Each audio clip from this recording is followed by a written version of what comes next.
CNN reports new video shows migrants rushing portion of border fence. They tried very, very hard to tone this one down.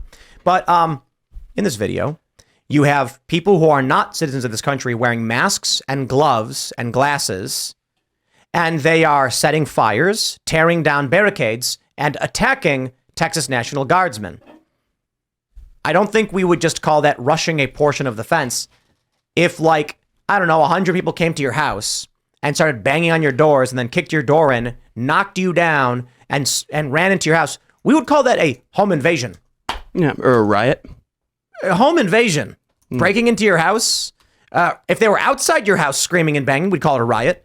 If the criminal aliens were outside the fence screaming, we'd say there is a riot at the border. But when they begin attacking National Guardsmen, ripping down fences and starting fires, and then storm their way in, we call that an invasion. Last night I was like, what's the difference between an invasion and an attack? Because some invasions are not attacks. They'll just be like people with no weapons. They just come and they settle. And they're not supposed to be there, but so they're invading the territory. This kind of looks like an attack. They rip down the thing, they knock guys out of the way, and they run past them. Let's pull up the video here. We'll play it for you right now.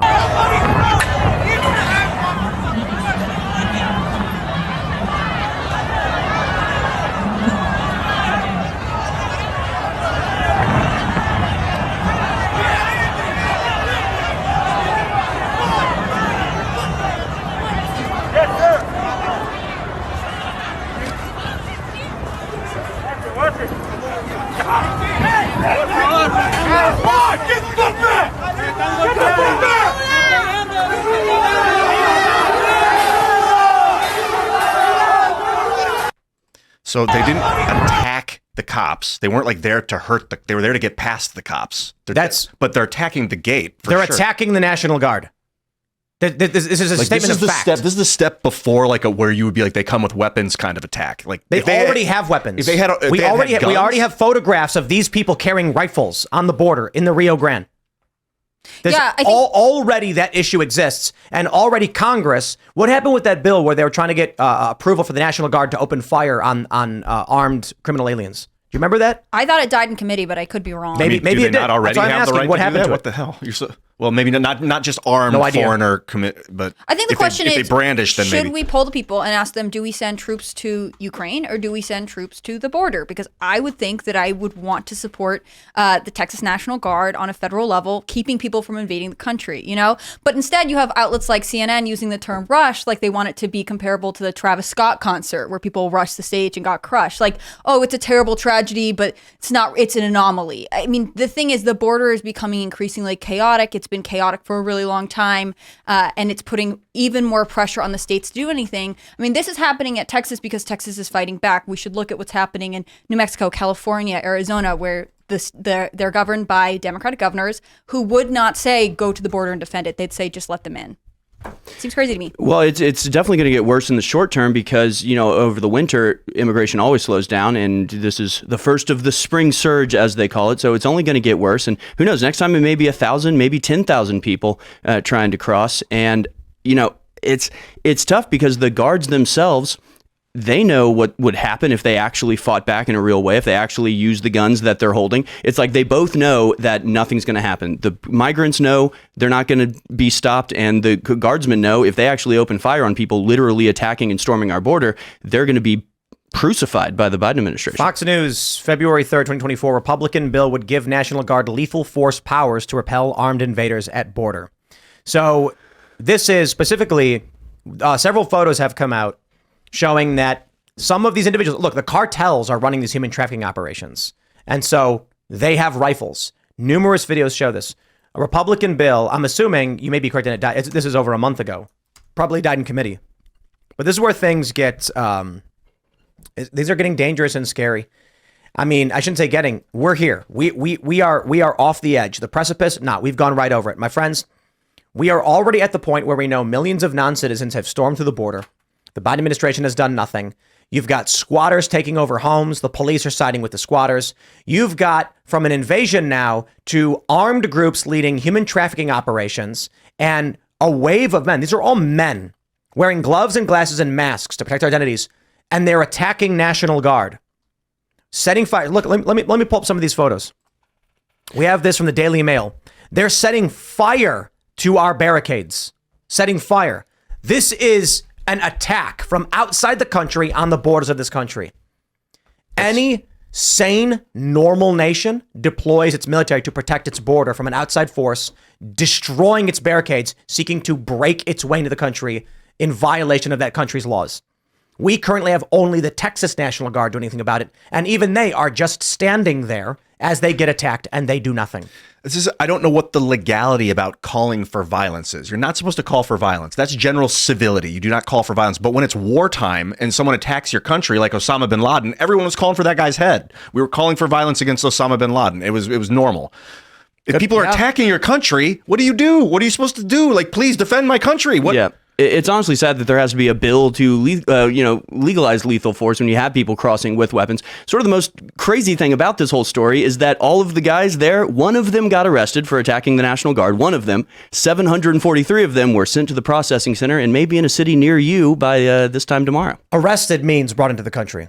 Well, all I know is one person was arrested for charges of actually attacking a guardsman. Right. But where do they bring that person they arrested? Well, I don't know. That might be different, but everybody else. I don't think they drove them into was Mexico just to a sent Mexican jail. No, certainly not. So when they arrest them, they bring them into the country. Could be, but either way, there was more than one guy attacking the National Guard there, and only one of them got arrested, and the 743 others were sent to a processing center, which does just mean being brought into the country, put on a bus or an airplane. There is no United States. Of this group. Texas at this point is functionally sovereign. Yeah. The federal government has abandoned its duty in the Constitution to defend states from invasion. Oh, it's worse than that. They're actively working against it. I mean, this will be used as an excuse to start flying more people in, right? They flew in 300,000 migrants to avoid the chaos at the border. So this will be used as an excuse to go, well, it's too dangerous for you to actually go to the border. Why don't you hop on a plane in Guadalajara and we'll just, fly you to St. Louis. Never mind the fact that we could insist that they try to get here legally. We'll just help them aid and abet people who are entering our country illegally. Right. And Makes great sense. I love it. Where these people are from, who brought them here. There were women and children with them. They were separated and put into a different group. And these were the men that, they were impatient. They just didn't want to, wait to get across. I mean, nothing was going to stop them. They just had to be patient for a day or two. They would have been brought in anyway, but I guess that was too much to ask. They had to, if attack they're people. Thirsty and it's hot. Well, no. They wouldn't be brought in. This is Texas. The Texas National Guard has been repelling almost all of these people. We went from thousands per day, and then we had a couple of journalists who were down at the border, and I said, what's it at now? And they're like 4 or 5. And I was like, 4 or 5,000? No, like 4 or 5. The Texas National Guard has effectively stopped. So what you were seeing with those barricades, those are Texas barricades they put on the border, and then the official federal border fence is where they start banging on the fencing. The wall seemed to work, actually. The wall. Imagine if there was no wall there. They would have kept running. They would have just plowed through National Guard and kept running into the country. This is not the first time this has happened. That's why we wanted the wall. Yep. But they all got brought in. I mean, all 740, they were sent to a processing center, so they'll be, spread throughout the country. So, I mean, they weren't stopped, essentially. They were allowed. I think it is fair to say at this point that, maybe it's the forest and the trees analogy or whatever, but I don't know how right now you make an argument for a functional United States of America when the Supreme Court, what just happened? It goes from you can't enforce the bill. A few months go by. Okay, indefinite stay on your ability to enforce the bill. The next day, okay, you can enforce the bill. Lower court says, you know what? We're rescinding our opinion. Therefore, the Supreme Court is moot. It goes back to the lower court. You can no longer enforce your bill. There's not even an understanding between the districts, the federal districts, and the Supreme Court as to who gets to say what even happens at this point. They call that being lost in the shuffle. There's too much bureaucracy in this country. If you can't solve this the day it happens, there's too much bureaucracy. We need more local control. When you are at the point where millions of non-citizens are storming your border every day, the federal government says it's good and protects it, telling the public the opposite. We want to do something about it, but we can't. Oh, our hands are tied. We can't do it. Then when Texas, the state principally affected by this, says we will send our own National Guard, the federal government took action to stop Texas from enforcing the law. I don't see how you can claim there can be a claim of a country. I mean, we can go over a million different scenarios of double standards in law. At a certain point, you have to recognize there's no law. Right. When you have Capitol Police hunting down little old ladies who bumbled their way into the Capitol, not talking about the rioters, and then you have federal police doing federal law enforcement doing literally nothing about the far left that firebombed buildings, and DC actually paid out millions of dollars to Antifa. That's not law. People call it anarcho-tyranny. I'm like, it's none of these things.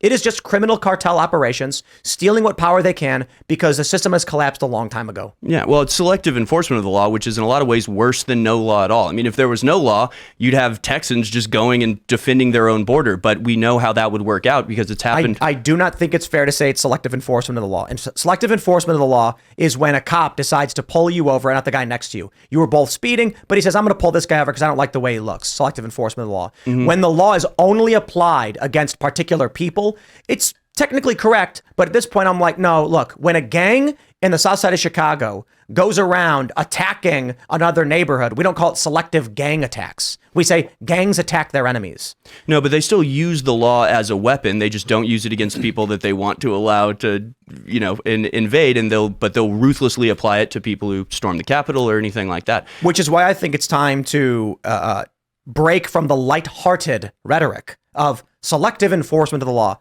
No, I think there's rogue government actors operating as a criminal gang targeting their political opponents, including the front runner for the presidency. Exactly. Selective enforcement of the law is when everyone is speeding and the cop decides to pull you over. Selective enforcement of the law is when the cop says, you know what, I'm not going to pull anyone over today. It's when they choose to apply the law or not. But when the federal government is targeting one class of people, including the president, I would just call that a rogue state. Sure. No, I mean, I think they're clearly at war with us. I mean, the federal government, I mean, this is desired. This was not unexpected. This was not, an accident. They probably don't like the look of it. But like I said, they'll still, turn this around and say, see, this is why we need to expedite the process, or this is why we need to fly people in and not have them at the border. So we don't have this bad look here. But the federal government is at war with the people, essentially. If Trump loses, this will be every day.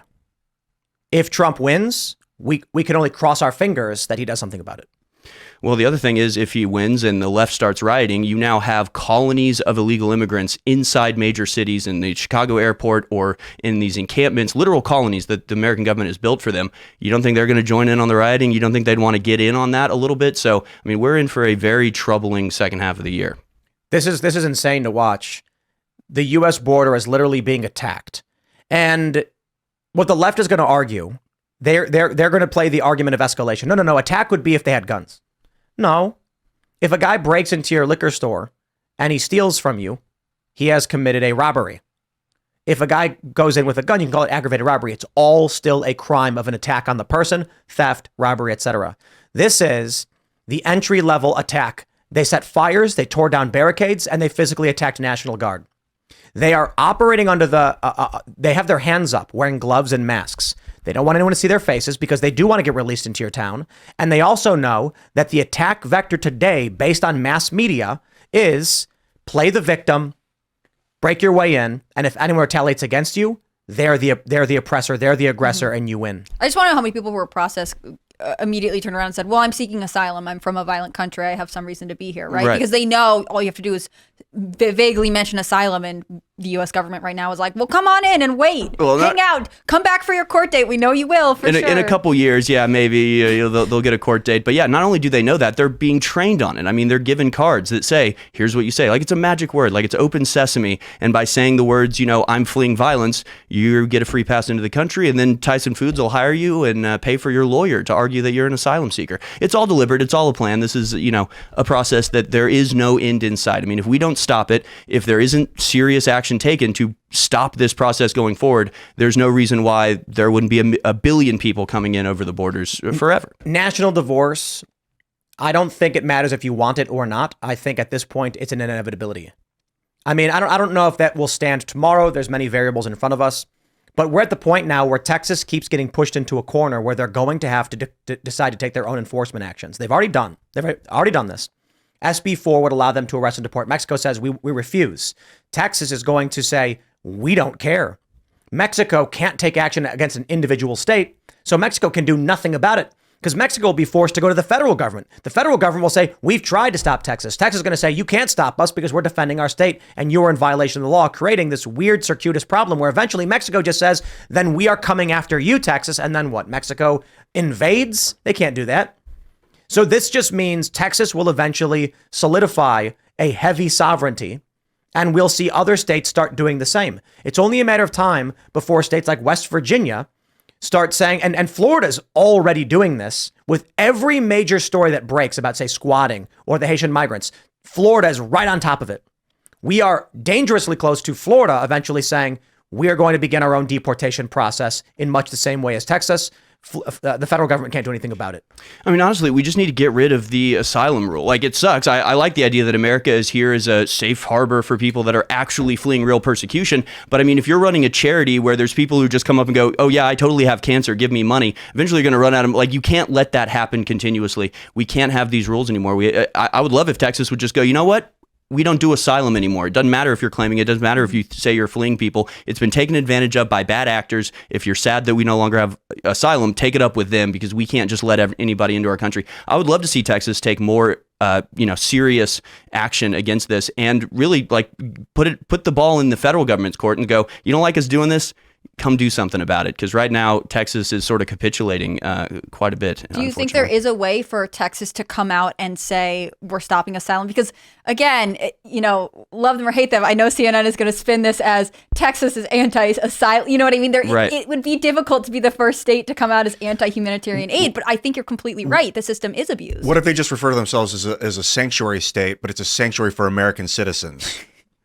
To keep spinning funny. It, maybe. Yeah, well, but hey, the sanctuary state is another good concept, right? Because that essentially means that you are not complying with, deportation orders, which is, again, a violation of the law. So it would be the same thing, just on the opposite, Not face. complying with importation orders. Yeah, exactly. I don't know what CNN would say about it. They would lie about it anyway. But yeah, because it also connects to the squatters' rights thing, where we have these laws about squatters' rights, ostensibly to stop landlords from being abusive, or to provide some fair way for things to be settled, where you don't have landlords or people using violence to get people out. We have these laws that are sort of predicated on the idea that everybody respects them and that everybody is genuine and cooperational and of good moral character. When these things get taken advantage of, that's why we can't have them anymore. So when you have like this Venezuelan guy making a TikTok saying, hey, I've already got, my friends have already taken over 7 houses and we can use squatter rights to take over people's property. We got to stop that. We got to end the squatters' rights. We got to end the asylum. It's not our fault, but if they're being abused, you have to cut it out at a certain point. Thanks for watching this clip from the Timcast IRL podcast. Hang out with us live Monday through Friday at 8 p.m. and become a member over at timcast.com for uncensored, members-only shows exclusive. Thanks for hanging out, and we'll see you all next time.